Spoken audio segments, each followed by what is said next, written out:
अस्सलाम वालेकुम जी। बेटा आज हमने डिस्कस करना है पार्शियल डिपेंडेंसी, सेकंड ईयर का chapter number 4 data integrity and normalization का ये टॉपिक है पार्शियल डिपेंडेंसी। पार्शियल डिपेंडेंसी से पहले हम लोग डिस्कस कर चुके हैं फंक्शनल डिपेंडेंसी और फर्स्ट नॉर्मल फॉर्म, यानी नॉर्मलाइजेशन हमने स्टार्ट कर दी हुई है। तो अब आज हम लोग डिस्कस करेंगे partial dependency. Partial dependency second normal form 2NF को पढ़ने से पहले आपको बहुत ज़रूरी है पता होना चाहिए। अगर आपको ये नहीं पता होता तो आप नहीं पढ़ सकते, सेकंड नॉर्मल फॉर्म आपकी समझ में नहीं आएगी। तो पार्शियल डिपेंडेंसी जो है उसकी अंडरस्टैंडिंग ज़रूरी है आपको, तो इसलिए इसको लास्ट तक आपने देखना है ताकि आपको पार्शियल डिपेंडेंसी और इसकी वजह से जो मतलब इसके अंदर एनोमलीज़ आ जाती हैं तो उसका आपको पता चल सकेगा। ठीक है जी। तो हमने पार्शियल डिपेंडेंसी समझना है आज। इस वीडियो का पर्पज़ यही है कि आपको इसकी अच्छी तरह समझ आ जाए। फंक्शनल डिपेंडेंसी में तो हमने पढ़ा था कि आपका जो एक एट्रीब्यूट की आपको वैल्यू अगर नोन है तो उससे आप दूसरे एट्रीब्यूट की वैल्यू जो है वो फाइंड कर सकते हैं। तो पार्शियल डिपेंडेंसी हमने फर्स्ट नॉर्मल फॉर्म को डिस्कस करने से पहले हमने पढ़ी थी। तो उसके अंदर क्या था कि रिलेशनशिप होता है दो एट्रीब्यूट्स का। ठीक है जी। तो बेसिकली डिपेंडेंसीज़ में रिलेशनशिप ही होता है एट्रीब्यूट्स का। तो पार्शियल डिपेंडेंसी क्या होगी?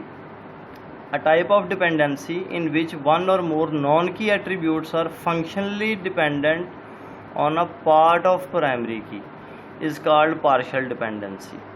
पार्ट ऑफ प्राइमरी की, ठीक है, पूरी प्राइमरी की। इसके अंदर बेसिकली क्या होता है कि इसके अंदर जो है मोर देन वन एट्रीब्यूट के ऊपर हम प्राइमरी की लगाते हैं, जिसको आप लोग कंपोजिट प्राइमरी की बोलते हैं। ठीक है जी।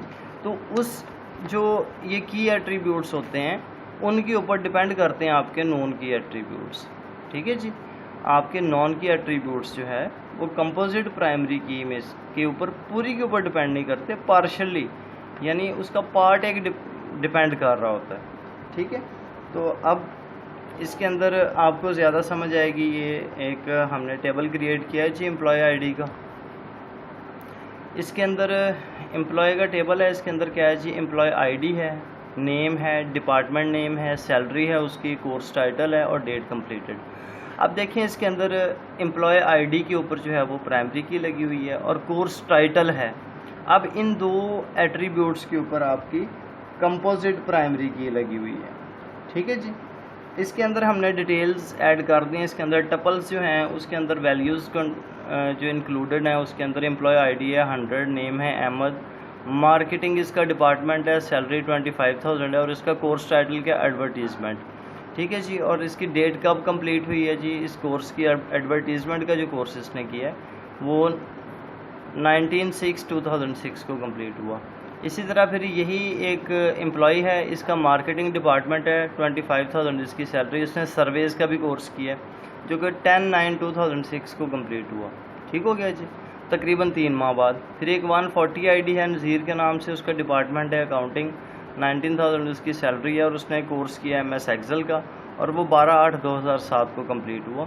फिर 110 है हामिद और इसका डिपार्टमेंट है IT, 24,000 सैलरी, इसने ओरेकल भी कोर्स किया है और जावा का भी कोर्स किया। एक कोर्स इसका 17/4/2007 को कंप्लीट हो रहा है और दूसरा कोर्स इसका 22 जो है 9/2006 को कंप्लीट हो रहा है। ठीक है जी। और एक है इसके अंदर राशिद, इसका डिपार्टमेंट है फाइनेंस का और इसकी 30,000 सैलरी है और इसने इन्वेस्टमेंट का कोर्स किया है और ये भी जो है 20/6/2007 को कंप्लीट हो रहा है। और एक रिकॉर्ड इसके अंदर ऐड है 150 एम्प्लॉय नंबर आईडी है हुसैन के नाम से, इसका मार्केटिंग है, 25,000 सैलरी और इसने भी एडवर्टीज़मेंट का कोर्स किया है।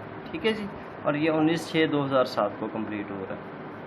अब इसके अंदर जो एम्प्लॉय का ये जो रिलेशन है इसके अंदर प्राइमरी की है। ठीक है जी। इसके अंदर क्या है? प्राइमरी की, लेकिन इसके अंदर कंपोजिट प्राइमरी की है जो किस किस एट्रीब्यूट पे लगी हुई है? एक एम्प्लॉय आईडी पे और एक कोर्स टाइटल पे। ठीक है।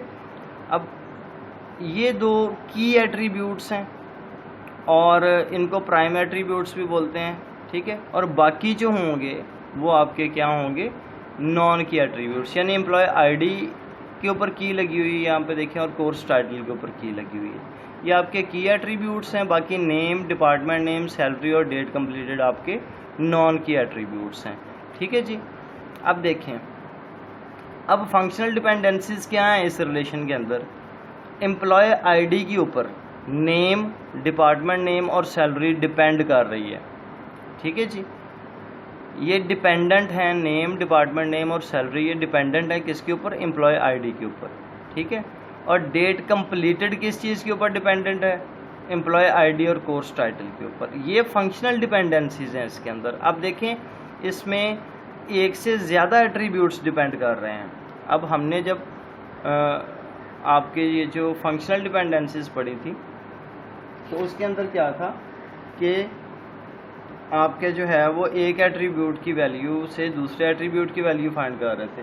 अब यहाँ पे क्या है कि आपका जो है वो एक से ज़्यादा एट्रीब्यूट्स जो हैं वो डिपेंड कर रहे हैं किसी एक की एट्रीब्यूट पे या ज़्यादा की एट्रीब्यूट्स के ऊपर, ज़्यादा के ऊपर डिपेंड कर रहे हैं। ठीक है, अब देखें यहाँ पे कि ये एम्प्लॉय आईडी हमने कहा कि ये डिपेंड, इसके ऊपर कौन कौन सी चीज़ें डिपेंड कर रही हैं, नेम कर रहा है, डिपार्टमेंट नेम कर रहा है और सैलरी कर रहा है। यानी अगर हमें एम्प्लॉय आईडी पता हो तो हम उसका नेम भी फाइंड कर सकते हैं, उसका डिपार्टमेंट नेम भी फाइंड कर सकते हैं और उसकी सैलरी भी फाइंड कर सकते हैं। अब आप देखें इसको कि अगर हमें 100 वाली आईडी पता हो, एम्प्लॉय आईडी ये जो 100 है ये पता हो, तो हमें पता चल जाएगा कि इसका नेम अहमद है, इसका डिपार्टमेंट मार्केटिंग है और इसकी सैलरी जो है वो 25,000 है। अब देखिए, हमने जब फंक्शनल डिपेंडेंसी डिस्कस किया था तो उसके अंदर ये कहा था कि ये वैल्यू इसकी जब भी हम लोग एक वैल्यू लें तो दूसरी वैल्यू सेम आनी चाहिए। ठीक है, अगर सेम नहीं आती तो फिर वहाँ पे फंक्शनल डिपेंडेंसी नहीं होती। ठीक है, लेकिन अब देखें, चूंकि हमने कहा था वो की एट्रीब्यूट पे डिपेंड कर रही है। ठीक है, तो ये सिर्फ जो है आपकी एक एम्प्लॉय आईडी के ऊपर ये 3 नॉन की एट्रीब्यूट्स डिपेंड कर रहे हैं। हालांकि आपके जो की एट्रीब्यूट्स हैं वो 2 हैं। ठीक है, अगर ये सारी चीज़ें तीनों एट्रीब्यूट्स नेम, डिपार्टमेंट नंबर और सैलरी अगर ये दोनों की एट्रीब्यूट्स पे डिपेंड कर रहे होते तो फिर यहाँ पर जो है वो आपकी पार्शियल डिपेंडेंसी नहीं होनी थी।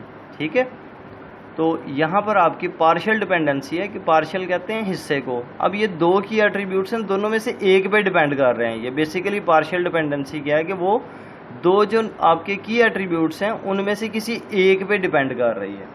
ठीक हो गया जी। अब जो इसके अंदर या तो आपके की एट्रीब्यूट्स दोनों पे एक एट्रीब्यूट डिपेंड करेगा या ज़्यादा एट्रीब्यूट्स किसी एक की एट्रीब्यूट पर डिपेंड हो रहे होंगे।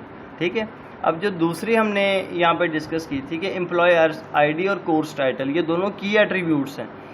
इन दोनों की एट्रीब्यूट्स पे एक सिंगल एट्रीब्यूट डिपेंड कर रहा है, कौन सा, डेट कंप्लीटेड। ठीक है, अब देखें कि एम्प्लॉय आईडी 100 है और उसका कोर्स टाइटल है एडवर्टीजमेंट। ठीक है, तो अगर ये 2 चीज़ें हमें पता हों तो हमें डेट कंप्लीटेड पता चल सकती है कि 100 वाले ने एडवर्टीजमेंट का कोर्स किया और उसने ये 2006 को कंप्लीट किया। ठीक है जी, तो जिस तरह हमने एम्प्लॉय आईडी पे देखा था कि डिपेंड कर रहे हैं ये 3 एट्रीब्यूट्स नेम, डिपार्टमेंट नंबर और सैलरी। ठीक है, डिपार्टमेंट नेम और सैलरी ये तीनों जो एट्रीब्यूट्स हैं वो किस पे डिपेंड कर रहे हैं, एम्प्लॉय आईडी पे। कि अगर हमें एम्प्लॉय आईडी पता हो तो फिर हमें उसका नाम भी पता चल सकता है, उसका डिपार्टमेंट नेम भी पता चल सकता है और उसकी सैलरी भी पता चल सकती है। इसी तरह अगर हमें ये जो 2 की एट्रीब्यूट्स हैं कि 100 एम्प्लॉय आईडी और उसका कोर्स टाइटल है एडवर्टीजिंग का, ठीक है, तो हमें पता चल सकता है कि वो कब कंप्लीट हुआ था। तो ये इसके अंदर जो है वो फंक्शनल डिपेंडेंसीज मौजूद हैं। ठीक हो गया जी। अब इसको हम लोग बोलते हैं पार्शियल डिपेंडेंसी, कि ये फुली जो आपकी हैं ये फुली फंक्शनली डिपेंडेंट नहीं है।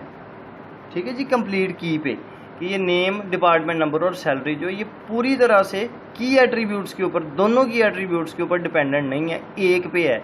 हमने पार्शियल वर्ड पहले भी यूज़ किया हुआ ना, पार्शियल का मतलब होता है टुकड़ा, हिस्सा, पार्टीशन। तो ये 2 में से एक पे डिपेंड कर रही है। ठीक हो गया जी। तो इसको ये जो आपके दोनों की एट्रीब्यूट्स पे डिपेंड ना कर रही हो, दोनों में से किसी एक की एट्रीब्यूट पे कोई और एट्रीब्यूट्स डिपेंड कर रहे हो, उसको हम लोग पार्शियल डिपेंडेंसी बोलते हैं। ठीक हो गया बच्चे।